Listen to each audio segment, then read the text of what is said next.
જો તમે તમારું પાચન સુધારવા માંગો છો અને ગેસ અને એસિડિટીથી બચવા માંગો છો તો આ 5 કામ જમ્યા પછી ક્યારેય ન કરો. નંબર 1, જમ્યા પછી તરત પાણી ન પીવું, કારણ કે જમ્યા પછી તરત પાણી પીવાથી તે આપણી જઠરાગ્નિને મંદ કરે છે અને સાથે જ અપચો કરે છે. નંબર 2, જમ્યા પછી તરત સૂઈ ન જવું. રિસર્ચ મુજબ જમ્યા પછી તરત સૂઈ જવાથી તે એસિડ રિફ્લેક્સ અને એસિડિટીની સમસ્યા કરે છે અને આયુર્વેદ મુજબ જમ્યા પછી તરત સૂઈ જવાથી તે કફ દોષને વધારી અને વજન વધારે છે. નંબર 3, જમ્યા પછી તરત ચા અને કોફી ન પીવી, કારણ કે જમ્યા પછી તરત ચા અને કોફી લેવાથી તેમાં રહેલું કેફીન આયર્નના એબ્ઝોર્પ્શનને અટકાવે છે.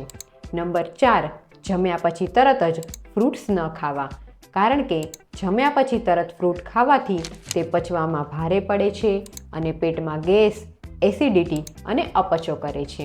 નંબર 5, જમ્યા પછી તરત સ્નાન ન કરવું, કારણ કે જમ્યા પછી તરત સ્નાન કરવાથી આપણા શરીરમાં રહેલો લોહીનો પ્રવાહ પાચન અંગોમાં જવાને બદલે બીજી જગ્યાએ જાય છે, જેને પરિણામે આપણું પાચન નબળું પડે છે.